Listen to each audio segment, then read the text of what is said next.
નમસ્કાર વિદ્યાર્થી મિત્રો, આજે આપણે જીવ વિજ્ઞાન વિષયમાં નીટના અભ્યાસક્રમને અનુલક્ષીને ધોરણ 12 ચેપ્ટર નંબર 16 પર્યાવરણીય સમસ્યાઓની ચર્ચા કરીશું।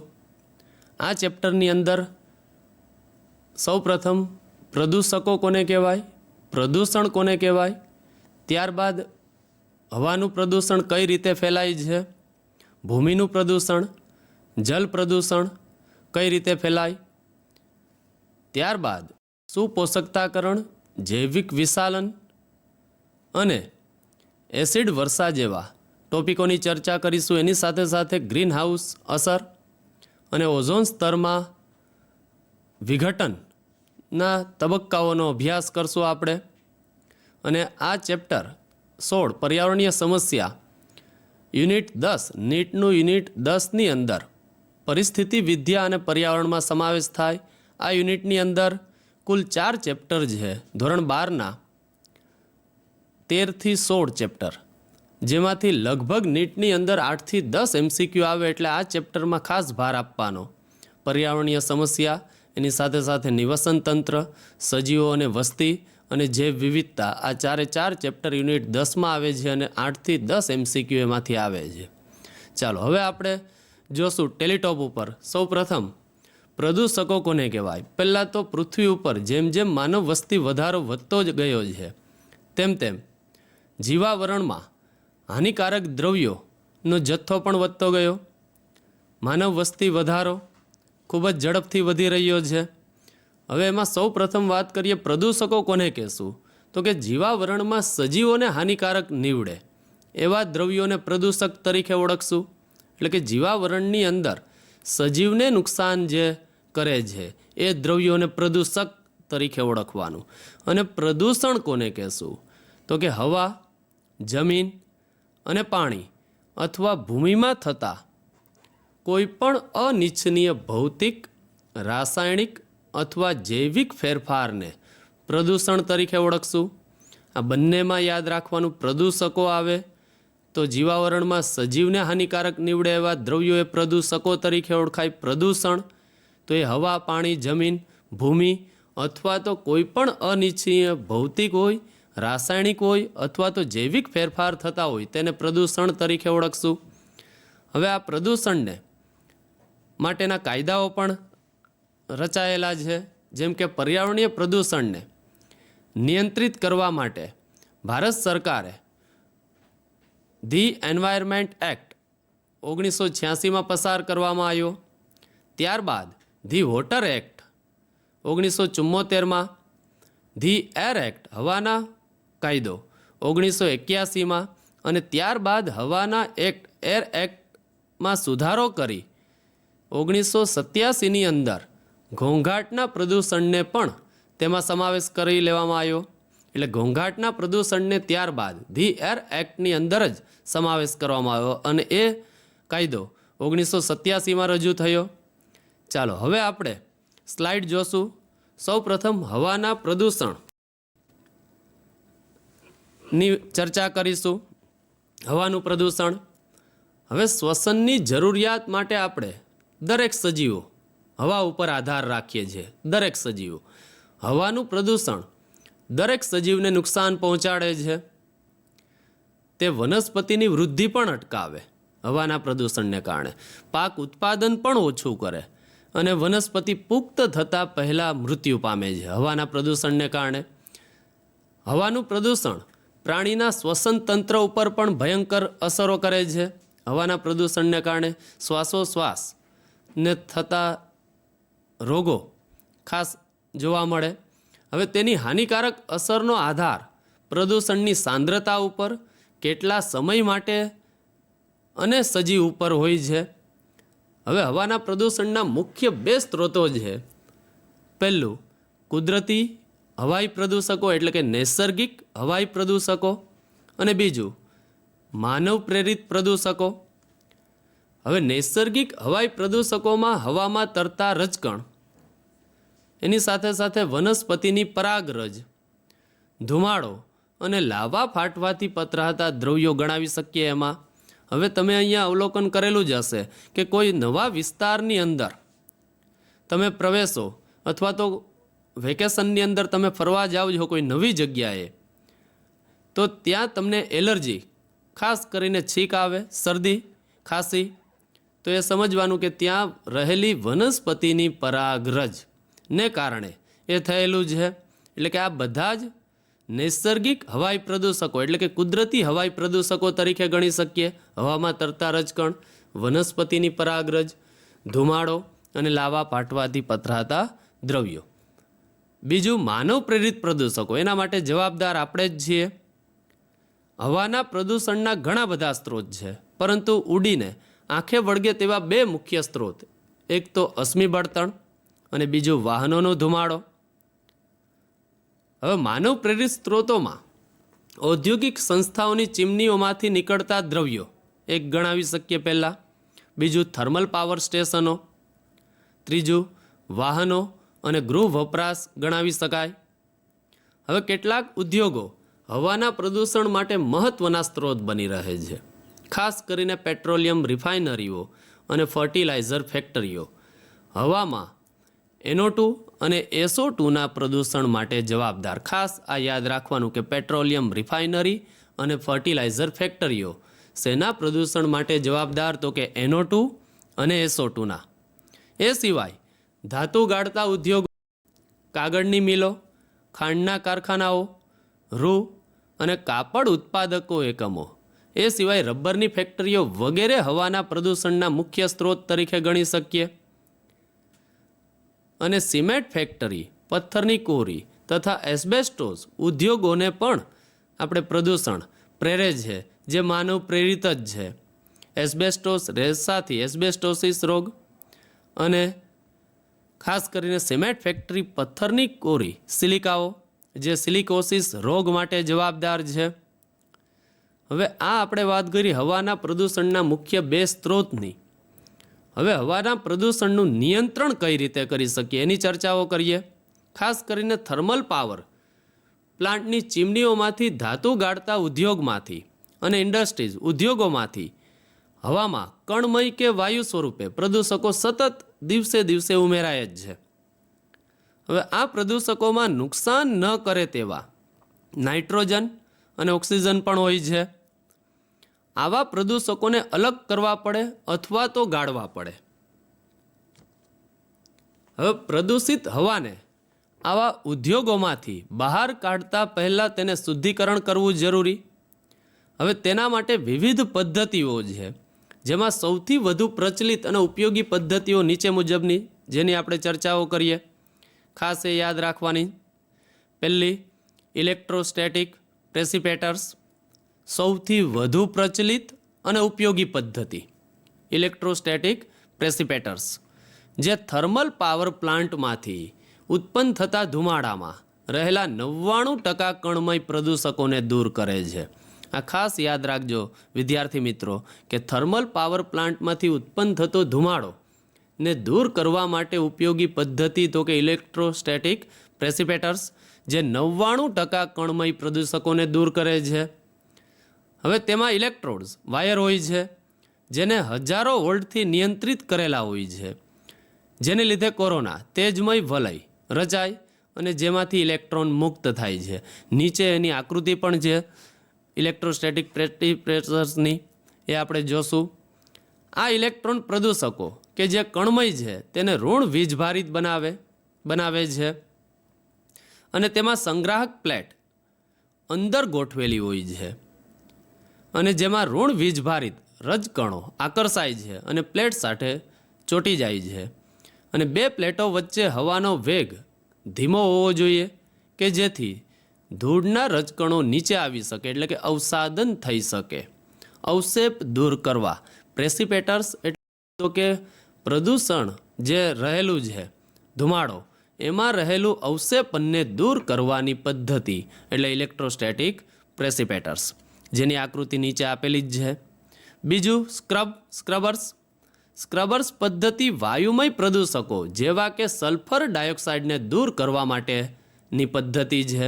આ પણ યાદ રાખવાનું કે SO2 વાયુને દૂર કરવા માટેની પદ્ધતિ કઈ? તો કે સ્ક્રબર્સ. એની પણ આકૃતિ આપેલી છે કે એક બાજુથી અશુદ્ધ હવા, ત્યાર પછી કણમય દ્રવ્યો, પાણી, ચૂનાનો ફુવારો એની ઉપર છંટકાવ કરવામાં આવે એટલે હવા શુદ્ધ થઈ જશે અને કણમય દ્રવ્યો નીચે આવી જશે. આ બંને આકૃતિઓ ધ્યાનમાં લેવાની નીટ માટે. ત્રીજી પદ્ધતિ ચક્રાવત પૃથ્થકરણ અને પ્રક્ષેપ પૃથ્થકરણ. હવે આ સામાન્ય રીતે લઘુત્તમ ભેજ ધરાવતા ઔદ્યોગિક ઉત્સર્જનમાંથી કણમય પદાર્થોને અલગ કરવા માટે ઉપયોગી છે. હવે આ પૃથ્થકરણ કેન્દ્ર ત્યાગી બળ દ્વારા રજકણના અલગીકરણના સિદ્ધાંત ઉપર કાર્ય કરે. અલગીકરણ એટલે છૂટું પાડવું. રજકણને છૂટા પાડવા ઉપર આ પદ્ધતિ કાર્ય કરશે. વાયુમય પ્રદૂષકો ધરાવતા ધુમાડાને પાણીના પ્રવાહ કે ચૂનાના પાણીના સ્પ્રેમાંથી પસાર કરતા આવા પ્રદૂષકોને તેમાંથી દૂર કરી શકાય. ખાસ આમાં યાદ રાખવાનું કે પ્રદૂષકો જે હશે ધુમાડાને પાણીનો પ્રવાહ અથવા તો ચૂનાના પાણીના સ્પ્રેમાંથી પસાર કરતા તેમાં રહેલા પ્રદૂષકો આપણે સરળતાથી દૂર કરી શકીએ.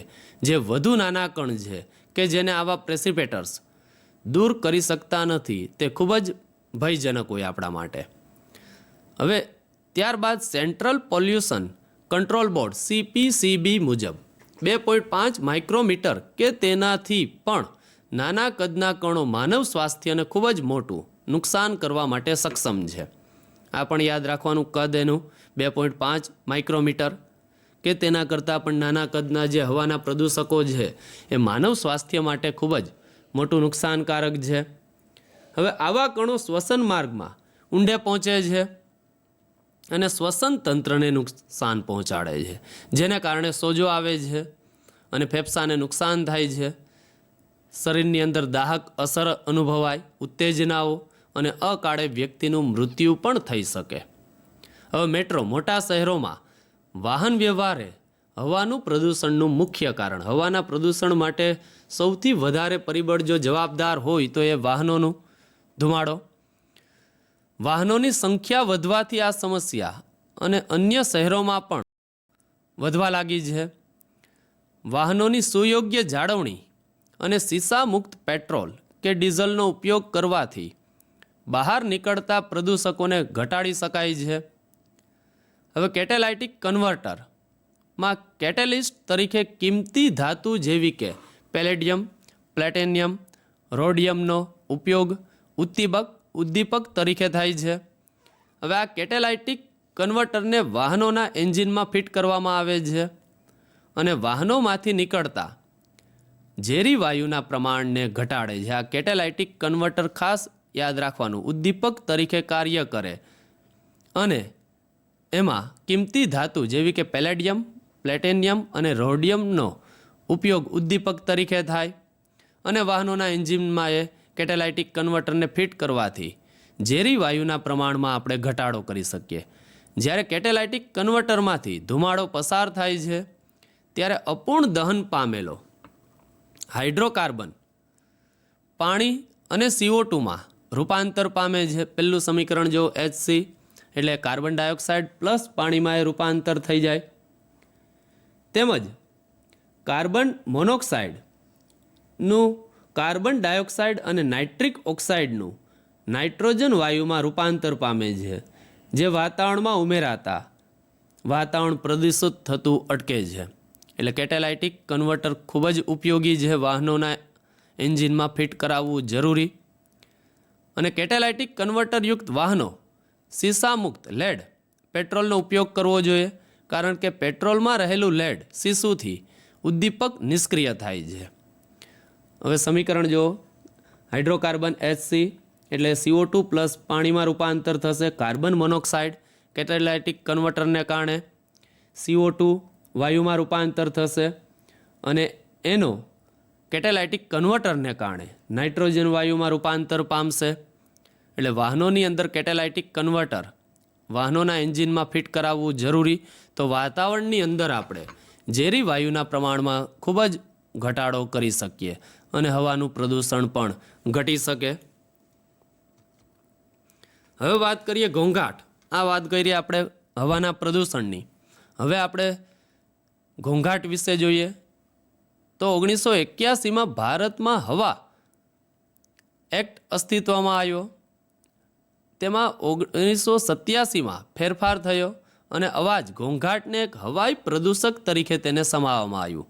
એટલે એર એક્ટ 1981માં અને ત્યારબાદ 1987માં તેમાં સુધારો કરી અવાજ ઘોંઘાટના પણ એક હવાઈ પ્રદૂષક તરીકે સમાવેશ કરી દેવામાં આવ્યો. અને અનિચ્છનીય અવાજ એટલે હવાનું પ્રદૂષણ, અવાજનું પ્રદૂષણ. ઘોંઘાટ એટલે એવો અવાજ કે જે અસ્વીકાર્ય અને અણગમતો હોય. ઘોંઘાટની વ્યાખ્યા એટલે આપણા માટે જે અવાજ અસ્વીકાર્ય અથવા તો અણગમતો હોય તો તેને આપણે ઘોંઘાટ તરીકે ઓળખી શકીએ. અવાજ પ્રદૂષણને કારણે મનુષ્યમાં માનસિક અને દેહધાર્મિક રોગો કરે છે. ખાસ કન્ટિન્યુ જે વ્યક્તિ ઘોંઘાટના પ્રદૂષણમાં, ઘોંઘાટવાળા વિસ્તારની અંદર વસવાટ કરતો હશે અથવા તો કામ કરતો હશે તો એ મનુષ્યમાં માનસિક અને દેહધાર્મિક રોગો થઈ શકે. હવે મોટા શહેરોમાં જેટલા મોટા કાર્યક્રમો એટલો વધુ અવાજ ઘોંઘાટ પ્રદૂષણ ફેલાવે છે. 150 ડેસિબલ કે તેથી વધુ તીવ્રતાવાળો અવાજ કે જે જેટ, પ્લેન અને રોકેટથી ઉત્પન્ન થતો હોય છે તેનાથી કાનના પડદાને નુકસાન થાય છે અને હંમેશ માટે બહેરાશ આવી શકે છે. એટલે 150 ડેસિબલ કે તેથી વધુ તીવ્રતાવાળો અવાજ મનુષ્યમાં કાયમી બહેરાશ લાવી શકે છે. હવે 150 ડેસિબલની સાપેક્ષે નીચી તીવ્રતાવાળો અવાજ લાંબા ગાળાથી વધુ સમય સુધી અસર કરતો હોય તો પણ હંમેશને માટે સાંભળવાનું બંધ થાય છે. અવાજને લીધે ઊંઘ ઓછી થાય છે, હૃદયના ધબકારાઓ વધે છે, શ્વાસોશ્વાસની પ્રક્રિયાઓ બદલાય છે અને મનુષ્યમાં તણાવ ઉત્પન્ન થાય છે. હવે અણગમતો અવાજને અટકાવવા માટે ધ્વનિગ્રાહી પદાર્થોનો ઉપયોગ કરવો જોઈએ અને અવાજને ગુંગળાવવાની પદ્ધતિનો પણ ઉપયોગ કરવો જોઈએ. ખાસ કરીને હોસ્પિટલ અને શાળાઓની આજુબાજુ હોર્ન ફ્રી વિસ્તાર સ્થાપવા આ કાયદાથી શક્ય બને છે. ખાસ હોસ્પિટલ અને શાળાઓ ત્યાં હોર્ન ફ્રી વિસ્તાર જ જાહેર કરવો જોઈએ અને ત્યાં વગાડવું ન જોઈએ હોર્ન. લાઉડસ્પીકર અને ફટાકડાથી થતા ધ્વનિ પ્રદૂષણ સામે પણ ધ્વનિ સ્તર નક્કી કરવું જોઈએ. લાઉડસ્પીકર વગાડવા માટે સમય મર્યાદા મૂકવી વગેરે પગલાઓ લઈ શકાય. વસવાટના એકમોથી ફેક્ટરીઓ દૂર સ્થાપવી જોઈએ. કાનમાં રૂના પૂમડા ભરાવવા જોઈએ. એવા મશીનોનો ઉપયોગ કરવો જોઈએ જે અવાજ ઉત્પન્ન કરતા ન હોય. આ ચર્ચા કરી આપણે ઘોંઘાટની. ઘોંઘાટમાં પહેલાં તો એમની વ્યાખ્યા કે એવો અવાજ કે જે અસ્વીકાર્ય અને અણગમતો હોય તો આપણે એમને ઘોંઘાટ ગણી.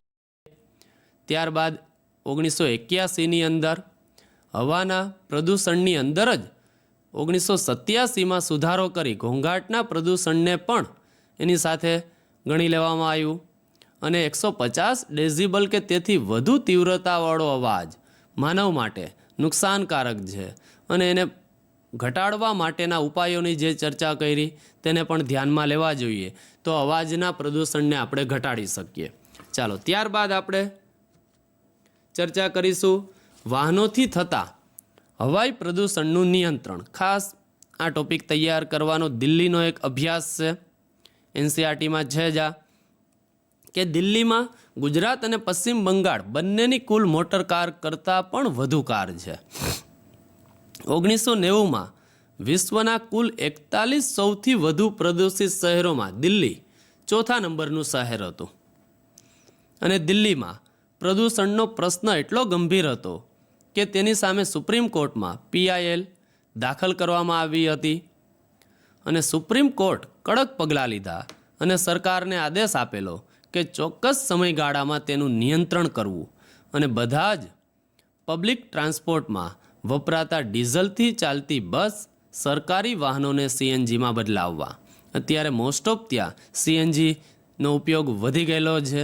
હવે 2002 સુધીમાં દિલ્હીની બધી જ બસોને CNGમાં ફેરવવામાં આવી હવે સીએનજી કઈ રીતે ડીઝલ કરતાં વધુ સારું ઈંધણ છે, ચાલો એની ચર્ચા કરીએ.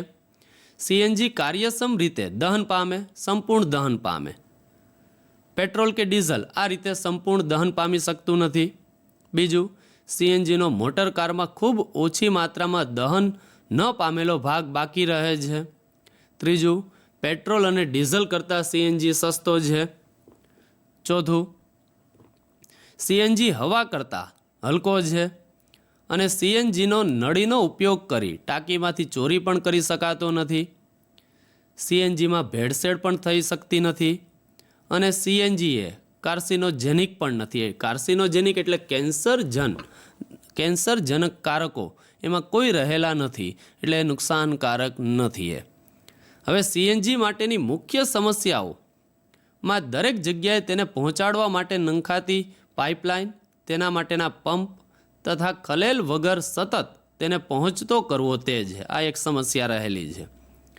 હવે દિલ્હીમાં આ સાથે સાથે હવાના પ્રદૂષણને નિયંત્રિત કરવા માટે અન્ય પગલાં પણ લેવાયેલા, જેમ કે જૂના વાહનોને ધીમે ધીમે ઓછા કરવા, શીશા મુક્ત પેટ્રોલનો ઉપયોગ કરવો, ઓછા સલ્ફરવાળા પેટ્રોલ અને ડીઝલનો ઉપયોગ, વાહનોમાં કેટેલાઇટિક કન્વર્ટરનો ઉપયોગ, વાહનો માટે પ્રદૂષણની માત્રા માટે ચોક્કસ માપદંડ નક્કી કરવા વગેરે નિયંત્રણ, હવાના પ્રદૂષણને નિયંત્રણ લાવવા માટે આ પગલાઓ લેવામાં આવ્યા.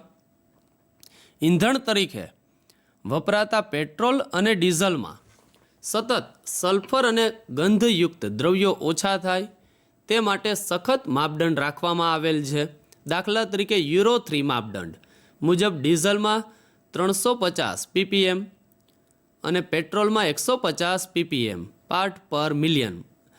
ppm એટલે કે 150 ppm પર સલ્ફર નિયંત્રિત હોવા જોઈએ. આ બંને આંકડા યાદ રાખવાના. યુરો 3ના માપદંડ મુજબ ડીઝલમાં તો કે 350 ppm અને પેટ્રોલની અંદર તો કે 150 ppm પર સલ્ફર નિયંત્રિત હોવા જોઈએ.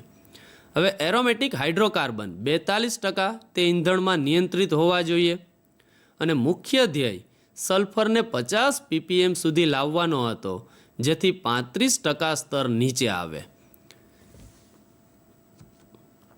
એ જ રીતે યુરો 2 કે ભારત 2ના માપદંડનો અમલ 1 એપ્રિલ 2005થી દિલ્હી, મુંબઈ, કોલકાતા, ચેન્નઈ, બેંગ્લોર, હૈદરાબાદ, અમદાવાદ, પુણે, સુરત, કાનપુર અને આગ્રા જેવા મોટા શહેરોમાં કરાવ્યો. પરંતુ યુરો 2 કે ભારત 2 હાલ એક પણ શહેરમાં યથાવત નથી.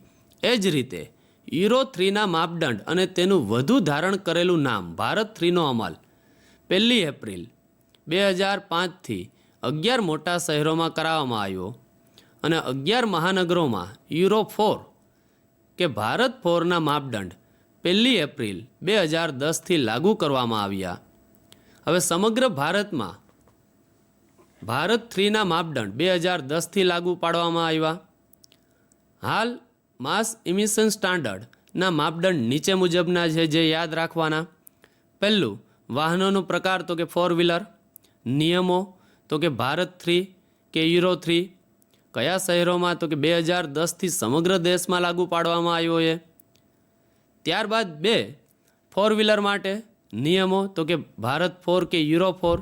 ખાસ 11 મહાનગરો જેમ કે દિલ્હી, મુંબઈ, કોલકાતા, ચેન્નઈ, બેંગ્લોર, હૈદરાબાદ, અમદાવાદ, પુણે, સુરત, કાનપુર અને આગ્રા એપ્રિલ 2000 અમલમાં આવ્યા. એટલે આ 11 મહાનગરોમાં યાદ રાખવાનું કે યુરો 4 અથવા તો ભારત 4નું માપદંડ નક્કી કરવામાં આવેલું છે.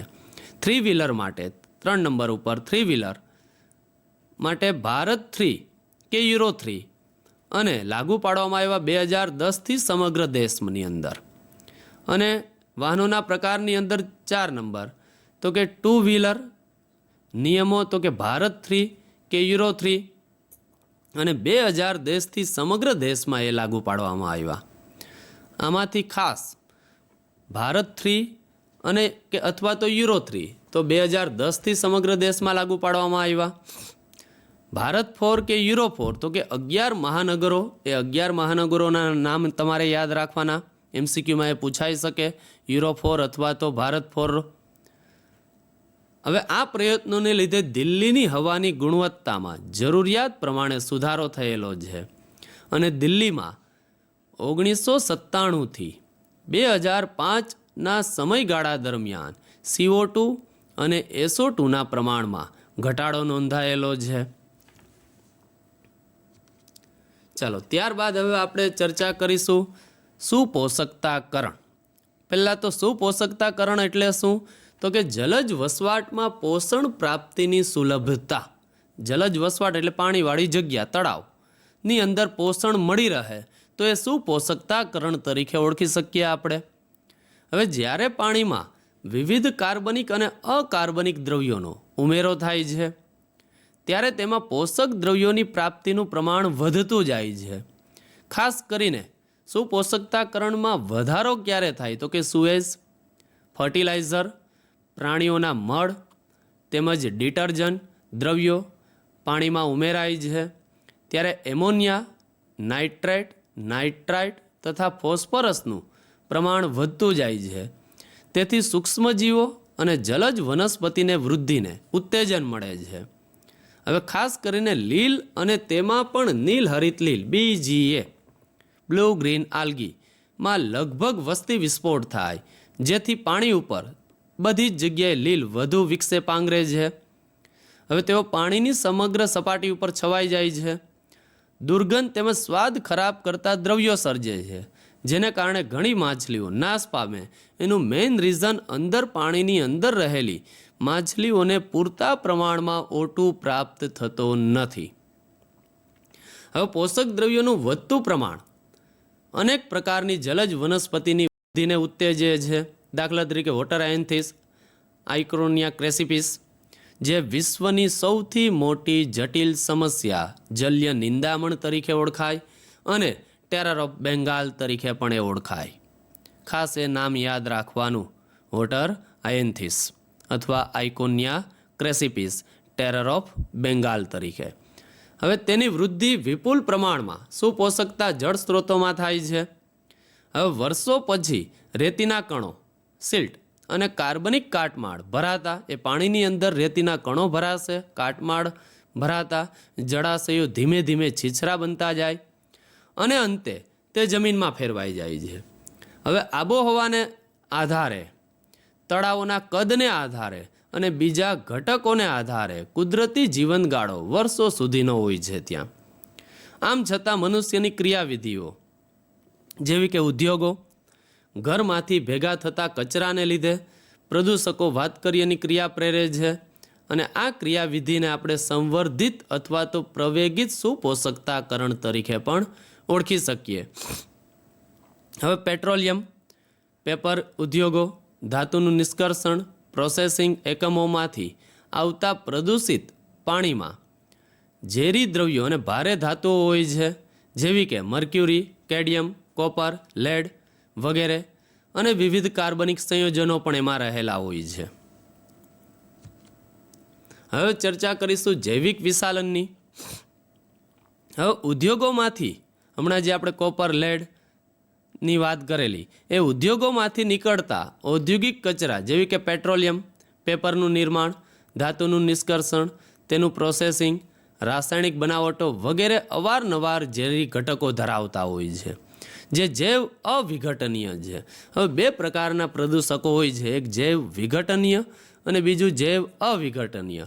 જૈવ વિઘટનીય કોને કહેશું? તો કે પૃથ્વી ઉપર એટલે કે ભૂમિની અંદર જેમનું વિઘટન શક્ય છે, વિઘટન થતું હોય તેવા ઘટકને જૈવ વિઘટનીય, અને જે ઘટકોનું વિઘટન ભૂમિમાં થતું જ નથી, દાખલા તરીકે DDT, તો એ જૈવ અવિઘટનીય છે અને તેને લીધે જલીય આહાર શૃંખલામાં જૈવિક વિશાલન જોવા મળે છે. હવે સજીવોની આહાર શૃંખલામાં વિભિન્ન સ્તરે કોઈ દ્રવ્યના સંકેન્દ્રણમાં થતા વધારાને આપણે જૈવિક વિશાલન તરીકે ઓળખી શકીએ. નીચે જલીય આહાર શૃંખલામાં DDTનું જૈવિક વિશાલન આપેલું છે. જો શરૂઆતમાં પાણીની અંદર DDTનું પ્રમાણ તો કે 0.003 PB પીપીબી એટલે પાર્ટ પર બિલિયન. ત્યાર પછી એ પાણીનો ઉપયોગ પ્રાણી પ્લવકો એટલે કે ઝૂ પ્લેક્ટોન કરશે, એટલે એમાં ડીડીટીનું પ્રમાણ વધીને 0.04 પીપીએમ થશે. એ ઝૂ પ્લેક્ટોનનો ખોરાક તરીકે નાની માછલી કરશે, એટલે એના શરીરમાં ડીડીટીનું પ્રમાણ 0.5 પીપીએમ થશે. નાની માછલીઓનો ખોરાક તરીકે મોટી માછલી ઉપયોગ કરશે, એટલે એમાં ડીડીટીનું પ્રમાણ 2 પીપીએમ થશે. અને મોટી માછલીઓનો ખોરાક તરીકે ઉપયોગ પક્ષીઓ કરશે, એટલે એના શરીરની અંદર ડીડીટીનું પ્રમાણ 25 પીપીએમ જેટલું વધશે. એટલે કે સંકેન્દ્રણ ધીમે ધીમે વધતું જાય. ઉપર જતાં આહાર શૃંખલાના સ્તરની અંદર નીચેથી ઉપર તરફ જશું આહાર શૃંખલાની અંદર, એટલે ડીડીટીના પ્રમાણમાં વધારો થાય છે. એટલે કે એને આપણે જૈવિક વિશાલન તરીકે ઓળખી શકીએ. હવે આ ઘટનાને કારણે સજીવોમાં ઝેરી ઘટકો એકત્રિત થવાથી તેનું ચયાપચય થતું નથી. દાખલા તરીકે ડીડીટીનું ચયાપચય કોઈ સજીવની અંદર શક્ય જ નથી કે તેનો નિકાલ પણ થતો નથી. તેથી તેનું વહન ઉપરના પોષક સ્તરની અંદર થાય, જેમ કે પાણીમાંથી ઝૂ પ્લેક્ટોનમાં આવશે, ઝૂ પ્લેક્ટોનમાંથી નાની માછલી, એમાંથી મોટી માછલી અને છેલ્લે પક્ષીઓ. આ ઘટના મર્ક્યુરી અને ડીડીટી માટે બનેલી છે. હવે પાણીમાં મચ્છરના નાશ માટે ડીડીટીનો છંટકાવ થાય છે. ચોમાસામાં ખાસ વધુ એનો ઉપયોગ થાય. હવે પાણીમાંથી તે વનસ્પતિમાં અને ત્યાંથી તૃણાહારી અને વિવિધ ક્રમના માંસાહારી પ્રાણીઓમાં ખોરાક સાથે પ્રવેશે છે. હવે તે શરીરના મેદમાં સંચિત થતું જાય છે અને તે ઉચ્ચ સ્તરના માંસાહારી પ્રાણીઓમાં ઘાતક અસરો પ્રેરે છે.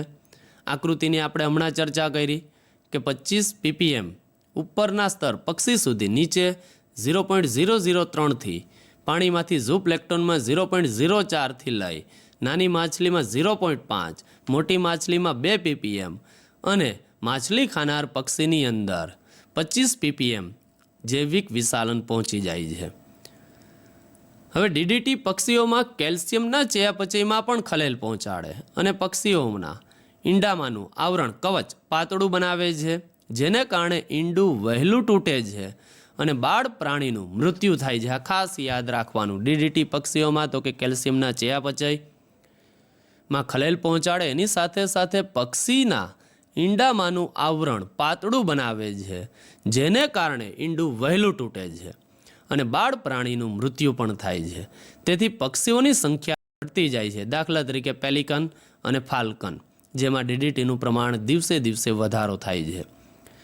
હવે સંકલિત ગંદા પાણીનો હવે વાત કરીએ. સંકલિત ગંદા પાણીની શુદ્ધિકરણની પ્રક્રિયા એટલે કે ગંદા પાણીમાંથી વિવિધ અશુદ્ધિઓ દૂર કરવી, જેમાં ભૌતિક પણ રહેલી હોય, રાસાયણિક પણ હશે અને જૈવિક પ્રક્રિયાઓથી ભૌતિક, રાસાયણિક અને જૈવિક અશુદ્ધિઓ દૂર કરી શકીએ આપણે. હવે સુએઝ સહિત ગંદા પાણીના નિકાલના 3 તબક્કાઓ છે. પહેલા તબક્કાની વાત કરીએ તો એમાં મોટા કદના ઘટકો, નિલંબિત દ્રવ્યો તારવી લેવાય છે અને તેમને બિનહાનિકારક બનાવાય છે. આ દ્રવ્ય ખાતર તરીકે પણ વાપરી શકાય છે. બીજા તબક્કાની અંદર હવા પસાર કરાવવામાં આવે અને જીવાણુ પ્રક્રિયા, બેક્ટેરિયા પ્રક્રિયા કરાવી કાર્બનિક દ્રવ્યોનું વિઘટન પ્રેરાય છે અને પાણીનું ક્લોરિનેશન પણ થાય. અને ત્રીજા તબક્કાની અંદર પાણીમાંથી નાઇટ્રેટ, ફોસ્ફેટ વગેરે દૂર કરીને શુદ્ધ પાણી મેળવાય છે. હવે સુએઝની જેમ મનુષ્યના નકામા પદાર્થો જેવા કે મળમૂત્ર માટે પાણીની જરૂર પડતી નથી, પરંતુ તે ફરીથી ઉપયોગમાં લઈ શકાય તેવા કુદરતી ખાતરમાં ફેરવીને રાસાયણિક ખાતરની જરૂરિયાત ઘટાડી શકાય. હવે ઇકોસન શૌચાલય ખાસ યાદ રાખવાનું. અત્યારે કેરાલા અને શ્રીલંકાના ઘણા વિસ્તારોમાં કાર્યરત છે. ખાસ અહીંયા જૈવિક વિશાલનની અંદર 2 ઘટકો યાદ રાખવાના, ડીડીટી અને મર્ક્યુરી.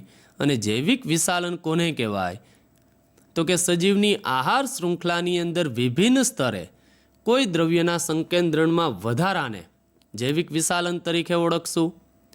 અને ડીડીટીને કારણે યાદ રાખવાનું, પક્ષીઓમાં કેલ્શિયમનું ચયાપચય ખલેલ પહોંચે અને ઈંડાનું આવરણ કવચ પાતળું બને, જેને કારણે ઈંડું વહેલું તૂટે અને બાળ પ્રાણીનું મૃત્યુ થાય છે. અને એને કારણે પક્ષીઓની સંખ્યામાં પણ દિવસે દિવસે ઘટાડો થાય છે.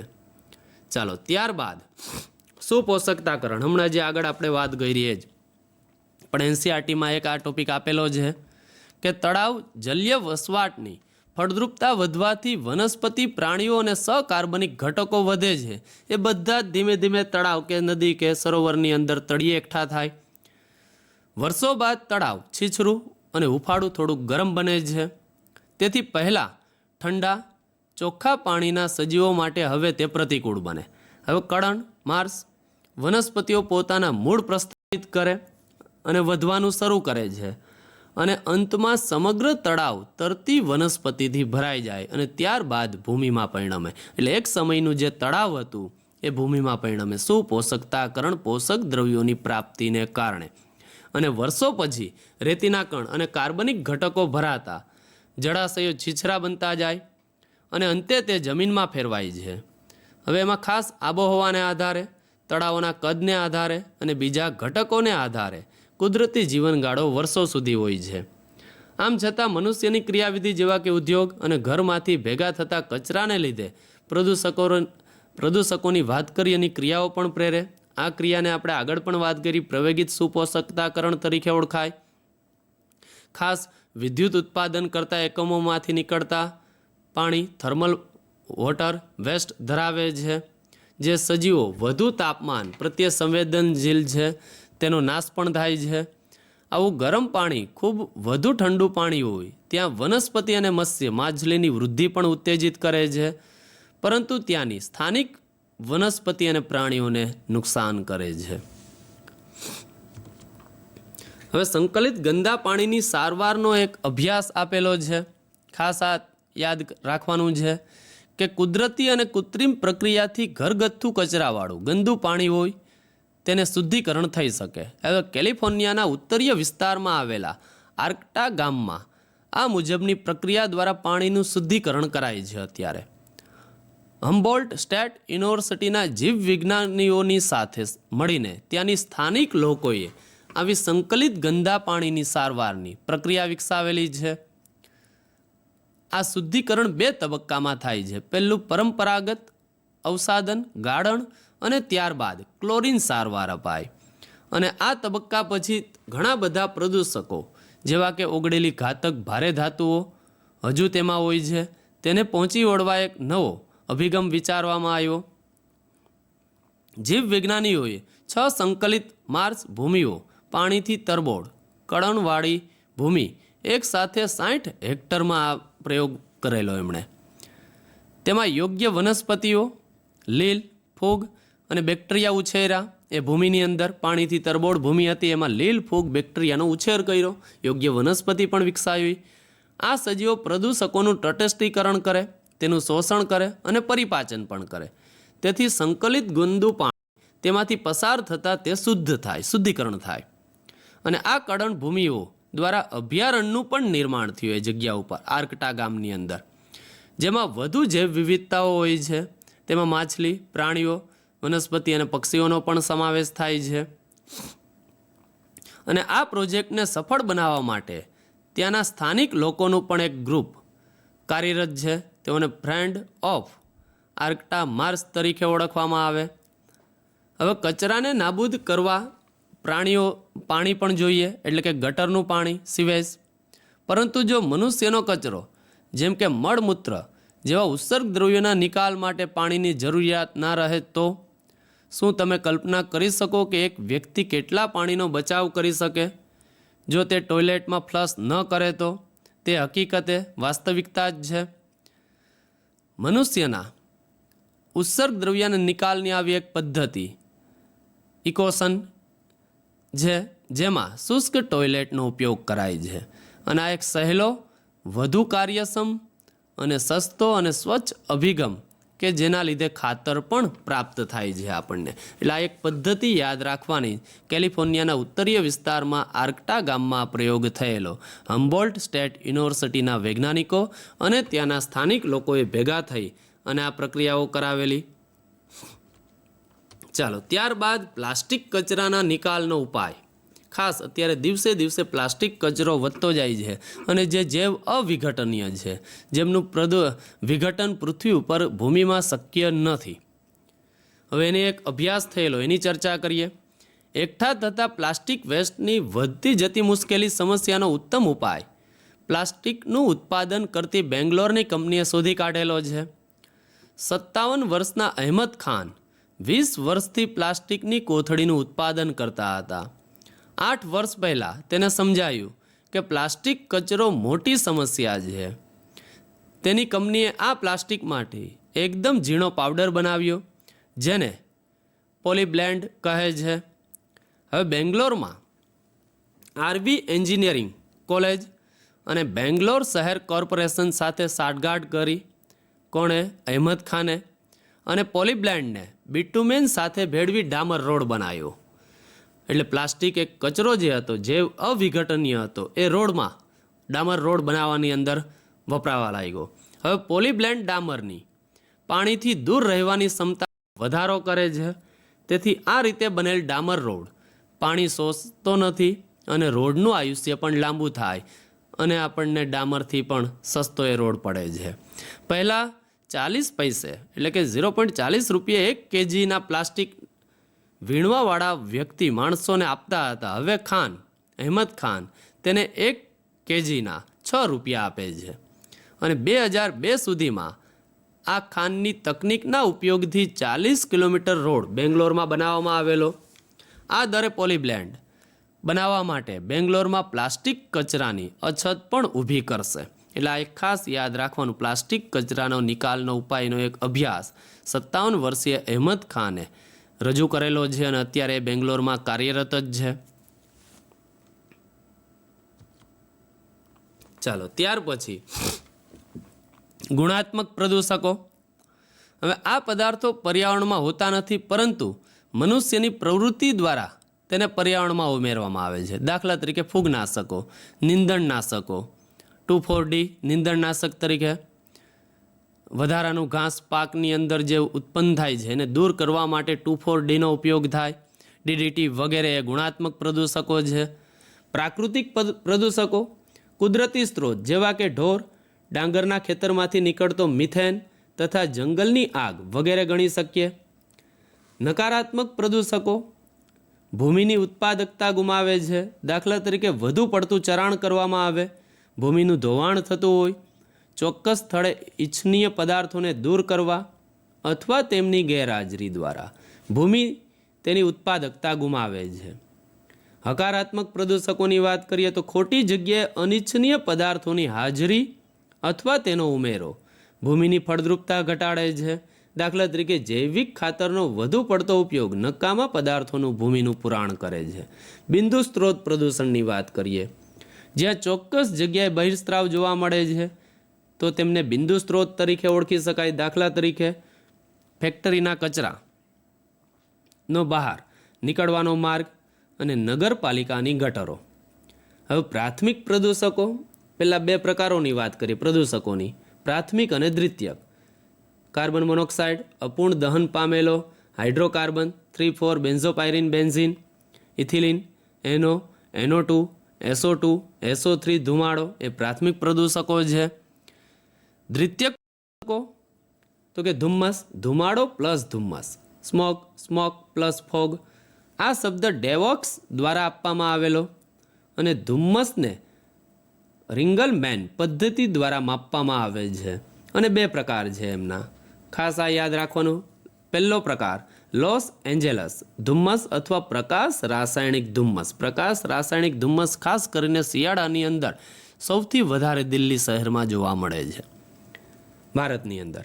હવે આ ધુમ્મસ સૌ પ્રથમ લોસ એન્જેલસમાં જોવા મળેલું એટલે જ એનું નામ લોસ એન્જેલસ ધુમ્મસ તરીકે ઓળખાય છે. આ પ્રક્રિયામાં ધુમાડો, ધુમ્મસ, nitrogen oxide, hydrocarbon, O2, ultraviolet કિરણો અને ઊંચું તાપમાન જરૂરી હોય છે. આ ઘટકો એકબીજા સાથે પ્રક્રિયા કરીને લાલાશ કથ્થાઈ જેવો ધુમાડો, કથ્થાઈ હવા બનાવે છે અને લોસ એન્જેલસ ધુમ્મસ એ પ્રકાશ પ્રેરિત ધુમ્મસ છે. હવે અસર એમની, પ્રકાશ રાસાયણિક ધુમ્મસથી આંખમાં બળતરાઓ થાય છે, ફેફસાને નુકસાન થાય છે, ઓઝોનના લીધે શ્લેષ્મપટલને નુકસાન થાય છે અને ધુમ્મસ દરમિયાન પેરોક્સી એસિટાઇલ નાઇટ્રેટ PANનું પૂરું નામ ખાસ યાદ રાખવાનું, પેરોક્સી એસિટાઇલ નાઇટ્રેટની રચના થાય છે. અને પીએન પ્રકાશ સંશ્લેષણની હિલની પ્રક્રિયામાં પાણીનું પ્રકાશ વિભાજન અટકાવે. એટલે કે પીએન પ્રકાશ સંશ્લેષણની પાણીના અણુનું રોબર્ટ હિલની પ્રક્રિયા અટકાવે એટલે વાતાવરણમાં જે O2 મુક્ત થાય એ O2 મુક્ત થશે નહીં. એક સાથે 4 પાણીના અણુનું વિઘટન થતું હોય એ પીએનને કારણે બંધ થશે. એટલે વનસ્પતિની અંદર 2NADPH2 જે નિર્માણ થવા જોઈએ જૈવ સંશ્લેષણ તબક્કામાં આગળ જરૂરી છે એ પણ નહીં થાય અને વાતાવરણમાં O2નું પ્રમાણ ઘટવા લાગે. અને બીજું રંજક દ્રવ્ય તંત્ર 2ને પણ અવરોધે, P680ને પણ અવરોધે. અને પીએન વનસ્પતિમાં થતી ક્લોરોફિલ રચનાને પણ અવરોધે છે. બીજો પ્રકાર લંડન ધુમ્મસ અથવા સલ્ફર ધુમ્મસ.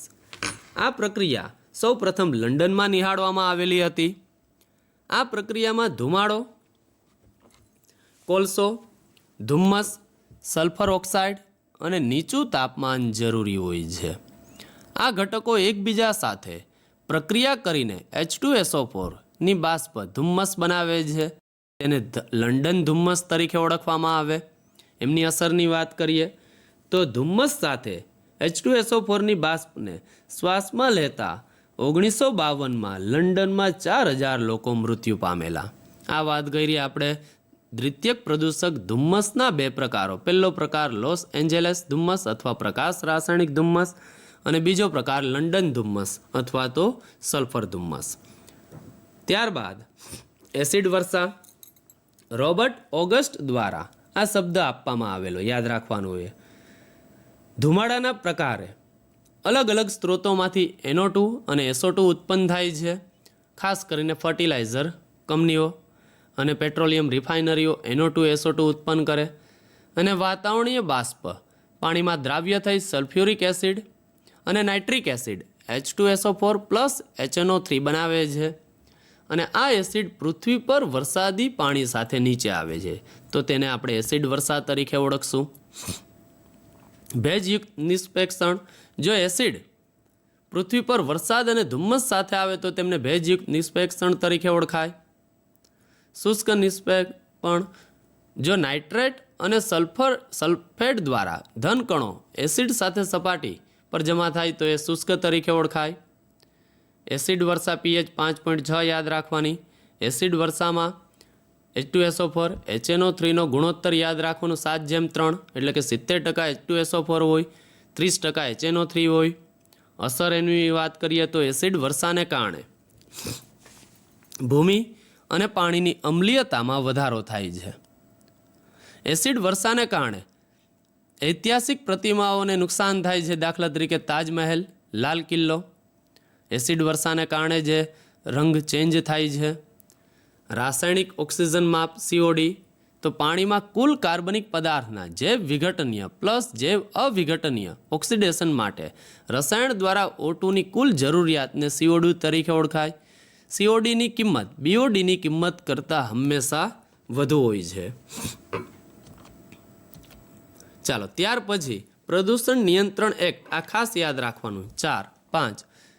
પહેલું ધી ઇન્સેક્ટિસાઇડ એક્ટ 1968માં રજૂ થયેલો જંતુનાશક દવાઓના ઉત્પાદન, આયાત, વિતરણ તેમજ ઉપયોગ, વહન અને વેચાણને આવરી લેવાતો કાયદો. ધી વોટર પ્રિવેન્શન એક્ટ 1974 પાણીની ગુણવત્તાની જાળવણી અને તેના પ્રદૂષણને નિયંત્રિત રાખવા માટેનો કાયદો. ધી એર એક્ટ 1981 હવાની ગુણવત્તાની જાળવણી અને તેના પ્રદૂષણને નિયંત્રિત રાખવા માટેનો કાયદો અને તેમાં સુધારો 1987માં કરી ઘોંઘાટના પ્રદૂષણને પણ ધી એરની અંદર સમાવેશ કરી લેવામાં આવ્યો. ધી એન્વાયરમેન્ટ એક્ટ 1986માં રજૂ થયો. આ કાયદા હેઠળ સર્વ પ્રકારના પ્રદૂષણ નિયંત્રણ માટેના ધોરણો નિર્ધારિત કરવામાં આવે છે. અને 5મું ધી મોટર વ્હીકલ એક્ટ વાહનો અને તેમના દ્વારા પ્રસરતા પ્રદૂષણના નિયંત્રણ માટે તથા વાહનોની કાર્યક્ષમતાના ધોરણો જાળવવા માટે વિવિધ રાજ્યો દ્વારા પણ વિવિધ પ્રકારના પ્રદૂષણ નિયંત્રણ સંસ્થાઓ સ્થાપેલી છે. આગળ જ આપણે વાત કરેલી Euro 3, Euro 4.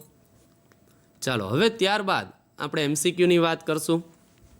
પહેલું જ હમણાં જે ચર્ચા કરી કે ધી એન્વાયરમેન્ટ એક્ટ ભારત સરકાર દ્વારા કઈ સાલમાં પસાર કરવામાં આવ્યો હતો? 1971, 1974, 1981 કે 1986? હમણાં જ આપણે વાત કરી 1986ની અંદર એ કાયદો રજૂ થયો. ત્યારબાદ પર્યાવરણને જાળવવા તથા તેની ગુણવત્તા સુધારવા ભારત સરકારે પર્યાવરણ જાળવણી કાયદો કયા વર્ષમાં પસાર કર્યો? 1953, 1923, 1986 કે 1968? તો કે 1986માં. ત્યારબાદ કયો કાયદો ઈસવીસન 1986માં અમલમાં આવ્યો? હમણાં જ આપણે વાત કરી ધી વોટર પ્રિવેન્શન કે ઇન્સેક્ટિસાઇડ કે ધ એર પ્રિવેન્શન કે ધી એન્વાયરમેન્ટ એક્ટ. ત્યારબાદ સૌથી વધુ હાનિકારક પર્યાવરણીય પ્રદૂષણ કયું છે? જૈવ વિઘટનીય, શરણ પ્રેરતા દ્રવ્યો, જૈવ અવિઘટનીય કે આપેલ તમામ A, B અને C ત્રણેય? તો કે જૈવ અવિઘટનીય, જેમનું વિઘટન પૃથ્વી ઉપર શક્ય નથી એવા દરેક ઘટકો. દાખલા તરીકે આગળ આપણે વાત કરી મર્ક્યુરી અને DDT, તો એ જૈવ અવિઘટનીય છે, તો એ સૌથી વધુ હાનિકારક પર્યાવરણની અંદર પ્રદૂષણ. ત્યારબાદ મોટા શહેરોમાં પ્રદૂષણ શાના કારણે ફેલાય છે? વાહનોના ધુમાડાને કારણે, જંતુનાશકોને કારણે, ગૃહ વપરાશના નકામા પદાર્થોને કારણે કે રેડિયોએક્ટિવ કચરાને કારણે? તો કે વાહનોનો ધુમાડો. મોટા શહેરો, મેટ્રો શહેર સૌથી વધુ સમસ્યા વાહનોના ધુમાડાની છે. ત્યારબાદ હવાના પ્રદૂષણના નિયંત્રણ અને અટકાવવાનો કાયદો ક્યારથી અમલમાં આવ્યો? 1985, 1990, 1975 કે 1981? તો કે 1981ની અંદર હવા એર પોલ્યુશન એક્ટ લાગુ થયો. ખાસ આ યાદ રાખવાનું, લાઇકેન કયા પ્રદૂષણનું સારું નિર્દેશન કરે છે? CO2, O2, CFC કે SO2? તો કે SO2. લાઇકેન જે વાતાવરણની અંદર SO2નું પ્રમાણ વધારે હશે ત્યાં એ ઉત્પન્ન થતી નથી અથવા તો એમની વૃદ્ધિ સ્થગિત કરી દે છે. લાઇકેન તમને ખબર જ છે, લીલ પ્લસ ફૂગનું સહજીવન. ચાલો, 2.5 માઇક્રોમીટર અથવા તેના કરતાં નાના કદના તરલ દ્રવ્યની નુકસાનકારક અસરો સાથે કયું વિધાન સત્ય નથી? પહેલું, તેને લીધે શ્વસનને લગતી સમસ્યાઓ સર્જાય. બીજું, તે સીધા આપણા પરિવહન તંત્રમાં પ્રવેશે છે. ત્રીજું, તેને લીધે ફેફસામાં સોજો આવે ને ઈજા પહોંચાડે. ચોથું, તે ફેફસામાં જમા થાય છે. આમાંથી 3 સાચા છે, એક સાચું નથી. કયું? તો કે સીધા પરિવહન તંત્રમાં પ્રવેશતા નથી. સૌ પ્રથમ શ્વસન તંત્ર. ત્યારબાદ એક સ્થળ પર વૃક્ષો પર લાઇકેનની વધુ સારી વૃદ્ધિ નિર્દેશન કરે છે તે શું દર્શાવે? સ્થળ ઉપર એ શું દર્શાવે? A, તો કે વૃક્ષો સારી તંદુરસ્તી ધરાવે. B, વૃક્ષો ભારે ભીનાશવાળા હોય છે. C, સ્થળ વધારે પ્રદૂષિત હોય છે. D, સ્થળ પ્રદૂષિત ન હોય. શું હોઈ શકે? આગળ જ હમણાં આપણે વાત કરી તો કે સ્થળ પ્રદૂષિત નથી, ત્યાં SO2નું પ્રમાણ વાતાવરણમાં નથી, એટલે ત્યાં વનસ્પતિ ઉપર લાઇકેન વધુ પ્રમાણમાં વૃદ્ધિ દર્શાવે છે. ત્યારબાદ રાસાયણિક ઔદ્યોગિક પ્લાન્ટમાંથી બહાર નીકળતા પદાર્થો સ્ક્રબ પદ્ધતિ વડે દૂર કરી શકાય. A, સલ્ફર ડાયોક્સાઇડ જેવા વાયુઓ. B, તરલ દ્રવ્યો 5 માઇક્રોમીટર અથવા તેના કરતાં વધારેના. C, ઓઝોન અને મિથેન જેવા વાયુ. D, 2.5 માઇક્રોમીટર અથવા તેના કરતાં નાના તરલ દ્રવ્યોનો દૂર કરી શકીએ. Sulphur dioxide. ત્યારબાદ વિશ્વની આબોહવા માટે કોના દ્વારા ગભરાવાની જરૂર છે? વિશ્વની આબોહવા માટે A, વાતાવરણીય ઓક્સિજનના પ્રમાણમાં ઘટાડો થવો. B, વાતાવરણીય કાર્બન ડાયોક્સાઇડના પ્રમાણમાં વધારો થવો. C, વાતાવરણીય કાર્બન ડાયોક્સાઇડના પ્રમાણમાં ઘટાડો થવો. D, વાતાવરણીય ઓક્સિજનના સંકેન્દ્રણમાં વધારો થવો. તો કે વાતાવરણીય કાર્બન ડાયોક્સાઇડના પ્રમાણમાં વધારો થવો એટલે ગ્રીન હાઉસ અસર દિવસે દિવસે વધે જ છે. ત્યાર પછી ઇલેક્ટ્રોસ્ટેટિક પ્રેસિપિટેશન પદ્ધતિ દ્વારા થર્મલ પ્લાન્ટમાંથી નીકળતા ધુમાડામાં કેટલા ટકા કણમય પ્રદૂષકો દૂર કરે છે? A, 90%, A, 100%, B, 99%, C, 95%, D, 90%. આપણે આગળ જ વાત કરી 99%. NCERT પ્રમાણે યાદ રાખવાનું 99%. નીટ પ્રમાણે તમારે 99% યાદ રાખવાનું, 90% નહીં. ત્યારબાદ કેટલાઇટિક કન્વર્ટરમાં કેટેલિસ્ટ તરીકે કઈ ધાતુઓ વપરાય છે? આગળ આપણે વાત કરી ગયા. પેલેડિયમ એ, બી પ્લેટેનિયમ, સી રોડિયમ, ડી આપેલ તમામ. હવે ખબર જ હોવી જોઈએ આપેલ તમામ, 3 ઉપયોગ લઈ શકીએ. ત્યારબાદ પર્યાવરણમાં પરિવર્તન પર યુનો કોન્ફરન્સ પાર્ટીઓ માટેની 2011ના વર્ષમાં કઈ જગ્યાએ ગોઠવાઈ હતી? એ પેરુ, બી કતાર, સી પોલેન્ડ, ડી દક્ષિણ આફ્રિકા. દક્ષિણ આફ્રિકાની અંદર યાદ રાખવાનું 2011ની અંદર યુનોની કોન્ફરન્સ પાર્ટી ગોઠવાયેલી હતી. પર્યાવરણમાં જે ચેન્જિંગ થાય છે એના માટેની ચર્ચાઓ ત્યાં થયેલી. ત્યારબાદ પર્યાવરણમાં પરિવર્તન પર યુનો કોન્ફરન્સ પાર્ટીઓ માટે 2011 આવે તો દક્ષિણ આફ્રિકા, 2012 આવે તો યાદ રાખવાનું દોહા. 2011 આવે તો દક્ષિણ આફ્રિકા, 2012 આવે યુનોની કોન્ફરન્સ તો દોહા. ત્યારબાદ આકૃતિ પણ આગળ વાત કરેલી કે આપેલ આકૃતિ ઇલેક્ટ્રોસ્ટેટિક પ્રેસિપિટેટર્સની છે, તે માટે એ, બી અને સી શું દર્શાવે? એ ભાગ કયો છે, બી કયો છે અને સી કયો છે? એ યાદ રાખવાનું કે અનચાર્જ કોરોના છે, બી ઋણ વીજભારિત વાયર છે અને સી તળિયે લગાવેલી સંગ્રાહક પ્લેટ છે.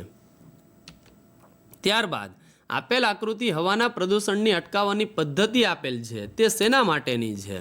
આગળ આપણે ભણી ગયા. એ પણ એ શુદ્ધ કણમય દ્રવ્યોને દૂર કરે, બી ઓગાળેલા વાયુને, સી વીજભારિત કણમય દ્રવ્યોને, ડી મોટા કણમય દ્રવ્યોને તો કે ઓગાળેલા વાયુને.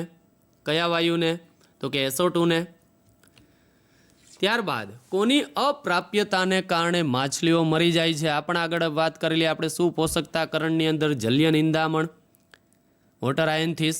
એ આવશ્યક ખનિજો, બી ઓક્સિજન, સી ખોરાક, ડી પ્રકાશ તો કે O2 ને કારણે ઓક્સિજનની અપ્રાપ્યતાને કારણે માછલીઓ પાણીની અંદર મૃત્યુ પામે છે. ત્યારબાદ ઉષ્ણકટિબંધના પ્રદેશમાં વિષારી દ્રવ્યોનું વધતું સંકેન્દ્રણ તેને શું કહેવાય છે? એ જૈવ રૂપાંતરણ, બી જૈવ ભૂ રાસાયણિક ચક્રીયકરણ, સી જૈવિક વિશાલન, ડી જૈવિક લુપ્તતા. જૈવિક વિશાલન. ત્યારબાદ ઇકોસન શૌચાલય અત્યારે કયા વિસ્તારની અંદર કાર્યરત છે? એ કર્ણાટક અને શ્રીલંકા, બી આસામ અને પશ્ચિમ બંગાળ, સી કેરાલા અને શ્રીલંકા, ડી મહારાષ્ટ્ર અને આંધ્રપ્રદેશ તો કે સી કેરાલા અને શ્રીલંકા. એક નદીમાં જ્યારે કાર્બનિક કચરાથી ભરપૂર ઘરગથ્થુ કચરો વહીને ઠલવાય છે, તેને પરિણામે તેમાં શું થશે? એ જલજ ખોરાકના સજીવોને જાળાની વસ્તીમાં વધારો થાય, બી જૈવ વિઘટનીય પોષક તત્વોને લીધે માછલીઓની સંખ્યામાં વધારો થશે, સી ઓક્સિજનના અભાવે માછલીઓ મૃત્યુ પામે, ડી માછલીઓ નદીમાં છવાઈ જશે અને નદી ઝડપથી સુકાઈ જશે. જવાબ આવશે સી, O2ના અભાવે માછલીઓ ત્યાં મૃત્યુ પામે. ત્યારબાદ કાર્બનિક કચરાથી ભરેલ તળાવમાં શું થઈ શકે છે? એ લીલના વિસ્ફોટને કારણે તળાવ સુકાઈ જાય, બી વધારે પોષક પદાર્થોને કારણે માછલીઓ વસ્તીમાં વધારો થાય, સી O2ની ઉણપને કારણે માછલીઓ મરી જાય, ડી ખનિજ તત્વોને કારણે જલીય સજીવોની વસ્તીમાં વધારો થાય. O2ના ઉણપને કારણે માછલીઓ મૃત્યુ પામે.